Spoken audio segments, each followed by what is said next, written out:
ನಿವೃತ್ತ ಶಿಕ್ಷಕರು ಮಾನ್ಯ ನಂದಕುಮಾರ್ ಅವರ ಮಗ ಚಂದನ್ ಕುಮಾರ್ ಅವರು ಕೆನಡಾದಲ್ಲಿ ಟೊರಾಂಟೊದಲ್ಲಿ ಪ್ರಾಜೆಕ್ಟ್ ಡೈರೆಕ್ಟರ್ ಆಗಿ ಕೆಲಸ ಮಾಡ್ತಾ ಇದ್ರು. ಒಬ್ಬ ಮೋಸ್ಟ್ ಟ್ಯಾಲೆಂಟೆಡ್ ಇಂಡಿವಿಜುವಲ್ ಮತ್ತು ಎಲ್ಲರಿಗೂ ಸಹಾಯ ಮಾಡೋದರಲ್ಲಿ ವಿಶೇಷವಾಗಿ ಅಲ್ಲಿ ಟೊರಾಂಟೊದಲ್ಲಿ ಸಾಯಿಬಾಬಾ ಅವರ ಮಂದಿರದಲ್ಲಿ ಎಲ್ಲರಿಗೂ ಕೂಡ ಸಹಾಯ ಮಾಡೋದು, ವಿಶೇಷವಾಗಿ ಕನ್ನಡಿಗರಿಗೆ ಎಲ್ಲ ರೀತಿಯ ಸಹಾಯವನ್ನು ಮಾಡ್ತಿದ್ದಂಥ ವ್ಯಕ್ತಿ. ಭಾಳ ಒಂಥರ ಪಾಪ್ಯುಲರ್ ಯಂಗ್ಸ್ಟರ್. ಅವರ ಹತ್ಯೆ ಆಗಿದೆ, ಏನಕ್ಕಾಗಿದೆ ಮತ್ತು ಯಾರು ಮಾಡಿದ್ದಾರೆ ಅದೆಲ್ಲವೂ ಇನ್ವೆಸ್ಟಿಗೇಷನ್ ಮಾಡ್ತಾ ಇದ್ದಾರೆ. ಅಲ್ಲಿ ಅವರ ಸ್ನೇಹಿತರುಗಳಿಗೆ ಎಲ್ಲರಿಗೂ ಕೂಡ ನಾನು ಕೂಡ ಮಾತನಾಡಿದ್ದೇನೆ. ಅಲ್ಲಿ ಇನ್ವೆಸ್ಟಿಗೇಷನ್ನಲ್ಲಿ ಗೊತ್ತಾಗುತ್ತೆ ಏನಕ್ಕೆ ಮಾಡಿದ್ದಾರೆ, ಯಾರು ಮಾಡಿದ್ದಾರೆ, ಅದನ್ನೆಲ್ಲವನ್ನು ಕಂಡುಹಿಡಿತಾರೆ. ಈ ಮಧ್ಯೆ ಅವರ ಪಾರ್ಥಿವ ಶರೀರವನ್ನು ಈಗಾಗಲೇ ಅವರು ಎಂಬಾಮಿಂಗ್ ಮಾಡಿ ನಾಳೆ ಅಲ್ಲಿ ಕನ್ನಡಿಗರಿಗೆ ಅಲ್ಲಿ ಸ್ನೇಹಿತರಿಗೆ ಎಲ್ಲ ಬೀಯಿಂಗ್ ಇಟ್ಟಿದ್ದಾರೆ. ಆಮೇಲೆ ಶನಿವಾರ ಟೆಂಟೇಟಿವ್ ಆಗಿ ಶನಿವಾರ ಇಲ್ಲಿಗೆ ಬರುತ್ತೆ ಅಂತ ಹೇಳಿ ತಿಳಿಸಿದ್ದಾರೆ. ಎಂಬೆಸಿ ಅವರು ಮತ್ತು ಅಲ್ಲಿನ ಕನ್ನಡ ಸಂಘದವರು ಅವರೆಲ್ಲರೂ ಕೂಡ ಸೇರಿಕೊಂಡು ಇಲ್ಲಿಗೆ ಕಳಿಸುವ ಏರ್ಪಾಟನ್ನು ಮಾಡಿದ್ದಾರೆ. ಶನಿವಾರ ಇಲ್ಲಿಗೆ ತಲುಪಬಹುದು.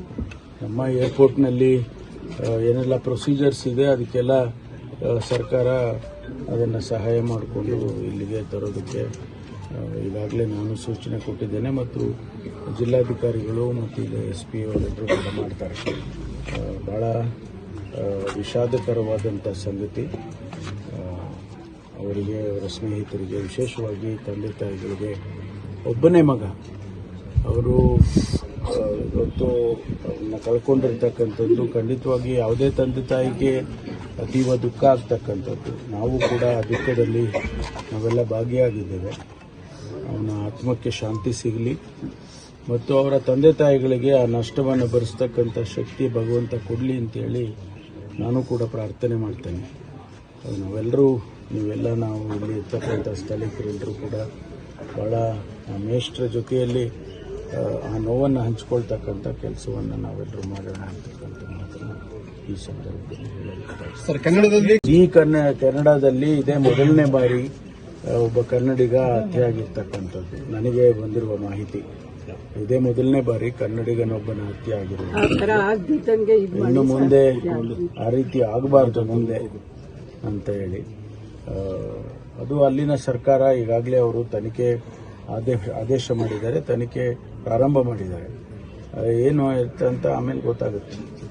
ಯಾವಾಗ ಅದೇ ಶನಿವಾರದಷ್ಟೊತ್ತಿಗೆ ಎಕ್ಸ್ಪೆಕ್ಟ್ ಮಾಡ್ಬೋದು ನಾವು. ಸರ್, ನೀವೇನಾದ್ರು ವರದಿನಾದ್ರು ಕೇಳಿದ್ರೆ ಏನು ವಿಚಾರಕ್ಕೆ ಕೊಲೆ ಆಗಿದೆ ಅಂತ ಏನಾದ್ರು ಮಾಹಿತಿ?